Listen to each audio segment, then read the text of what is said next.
என் அன்பான சாய் பக்தர்கள் அனைவருக்கும் வணக்கம். மீண்டும் உங்களை சந்திப்பதில் மிகுந்த மகிழ்ச்சியாக இருக்கிறேன். பாபாவுடைய பிறந்த நாள் நிகழ்ச்சிக்காக பல இடங்களுக்கு சென்று பல வேலைகள் இருப்பதால் உங்களோடு தொடர்ந்து பேச முடியாததற்கு காரணம் இதுதான்.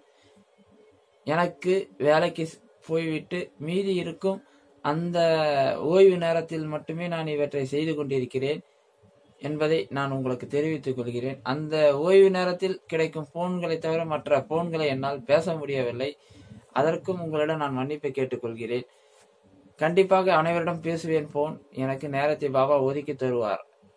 எனக்கு கிடைக்கும் அந்த இரவு அந்த ஓய்வு நேரத்தில் 12 மணிக்கு மேல் பாபாவுடைய புத்தகத்தை படித்து பாபாவை பற்றி தெரிந்து கொள்வதற்காக நான் அந்த நேரத்தை ஒதுக்கிக் கொள்கிறேன்.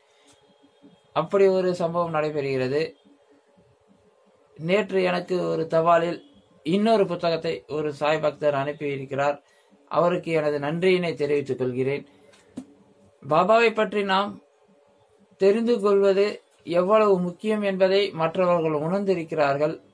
அதைதான் அவர்கள் எனக்கு வெளிப்படுத்திக் கொண்டிருக்கிறார்கள். ஏதோ அவர்களுக்கு தெரிந்த வழியில் தான் அறிந்த புத்தகத்தை இவர் படித்தால் நன்றாக இருக்கும் என்று காரணத்தால் எனக்கு அனுப்புகிறார் என்ற நம்பிக்கை ஏற்படுகிறது. கண்டிப்பாக அவர் அனுப்பிய புத்தகத்தையும் நான் படிக்க ஆரம்பித்திருக்கிறேன். எனக்கு கிடைக்கும் அந்த இரவு ஓய்வு நேரத்தில் இந்த புத்தகத்தை நான் பற்றி சொல்ல வேண்டும் என்றால், முதலில் இந்த புத்தகத்தை நீங்கள் பார்த்து விடுங்கள். சீரடி சாயி திருவிளையாடல் புராணம். சீரடி சாயி திருவிளையாடல் புராணம். இந்த புத்தகம் தான் எனக்கு வந்தது இப்போது.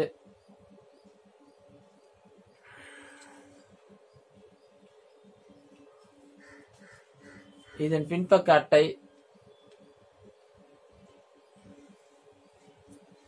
இந்த புத்தகத்தில் இருக்கிற ஒரு சிறப்பு என்னன்னா, எல்லாமே கவிதை வடிவில் இருக்கிறது.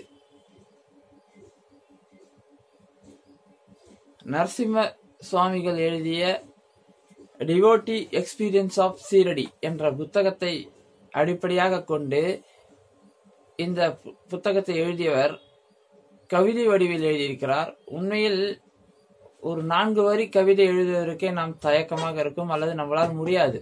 ஆனாலும் இந்த 4 வரி கவிதைகளை எழுதுவதற்கே நாம் தயங்கிக் கொண்டிருந்த இந்த நேரத்தில் 536 பக்கம், அதுவும் சாய் டிவோட்டியோட அந்த எக்ஸ்பீரியன்ஸை கவிதை வடிவில் மிக அழகாக எழுதி கொண்டு முடித்திருப்பார் என்றால் இது மிகப்பெரிய வரம் என்றே நான் கூற வேண்டும். இது சீரடி சாய்பாபாவின் ஆசீர்வாதம் இருந்தால் மட்டுமே அவரால் இவ்வாறு எழுதியிருக்க முடியும். அவர் தனது முன்னுரையிலும் அதை தெளிவாக குறிப்பிட்டிருக்கிறார். நான் இந்த புத்தகத்தை எழுதும்போது இதில் இருக்கும் கவிதை வரிகள் அனைத்துமே பாபா சொல்ல சொல்ல நான் எழுதியது போல் உணர்கிறேன். எனவே இதில் தவறு இருக்காது என்ற நம்பிக்கையோடு இருக்கிறது. தவறு இருந்தால் அது என்னுடைய எழுத்து பிழை என்பதையும் அவர் தெளிவாக கூறியிருக்கிறார். எனவே பாபாவின் ஆசீர்வாதம் பெற்ற ஒருவரால் மட்டுமே இந்த புத்தகத்தை எழுதியிருக்க முடியும். இந்த புத்தகத்தை அனுப்பிய அந்த சாய் பக்தருக்கு எனது நன்றியினை தெரிவித்துக் கொள்கிறேன். எனக்கு கிடைக்கும் இந்த நேரத்தில் இந்த புத்தகத்தை நான் படிக்க ஆரம்பித்து விடுவேன். இந்த புத்தகத்தில் இன்னொரு விஷயத்தையும் சொல்லியிருக்கிறார்.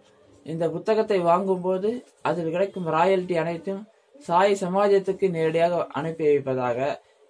இந்த மனசு யாருக்கும் வராது, சாய் பக்தர்களுக்கு தவிர. இவர் சாய் நெருங்கிய பக்தராக இருப்பார் என்பதற்கு இதுவும் ஒரு உதாரணம். பணம் பணம் என்று ஓடிக்கொண்டு இருக்கும் இந்த காலத்தில் நமக்கு வரும் பணத்தையும் அதை சாய் சமாஜத்துக்கு அனுப்புகிறார் என்றால் அது சாதாரண மனிதர்களால் முடியாது. சாயை முழுமையாக ஏற்றுக்கொண்டவர்களால் தான் அது முடியும். இதை ஏற்றிய பெயர் தனது பெயரை சாய் அடிமை என்று வைத்திருக்கிறார். உண்மையில் அந்த பக்குவம் யாருக்கும் வராது. உண்மையிலே பாபாவை முழு மனதோடு ஏற்றுக்கொண்டவர்களால் தான் வரையும். இந்த புத்தகத்தை நான் படித்து விடுகிறேன். ஆனாலும் இதில் இருக்கும் கவிதை வடிவில் எனக்கு படிப்பதற்கு சற்று ஈஸியாக இருந்தாலும் அதை உங்களோடு நான் விளக்குவதற்கு எப்படி என்று எனக்கு தெரியவில்லை. ஏனென்றால் எல்லாமே கவிதை வடிவாகத்தான் இருக்கிறது. ஒவ்வொரு பக்கமும் கவிதை. இந்த கவிதை வடிவை பார்த்தீர்கள் என்றால் மிக எளிய தமிழில் அழகாக எழுதியிருக்கிறார்.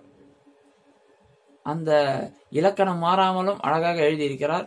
நான் இவற்றை படித்து அவருக்கு பாபாவுடைய அனுகிரகம் பெற்றவருக்கு நான் நன்றியினை தெரிவித்துக் கொள்கிறேன். இந்த புத்தகத்தை அனுப்பியவர்களுக்கும் எனது நன்றியினை தெரிவித்துக் கொள்கிறேன்.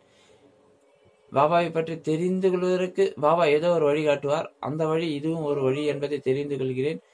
உங்கள் அனைவருக்கும் நன்றி. நீங்களும் இந்த புத்தகத்தை வாங்கி படித்து பாருங்கள், நன்றாக இருக்கிறது. ஓம் சாய்ராம். நன்றி, வணக்கம். ஓம் சாய்ராம். சாய்பாபாவை பற்றிய அரிய தகவல்களை தெரிந்து கொள்ள இந்த சாய் பிரார்த்தனை சேனலை சப்ஸ்கிரைப் பண்ணுங்க. பக்கத்துல வரும் பெல் பட்டனை கிளிக் பண்ணுங்க. உங்களோட நண்பர்களுக்கு ஷேர் பண்ணுங்க. ஓம் சாய்ராம்.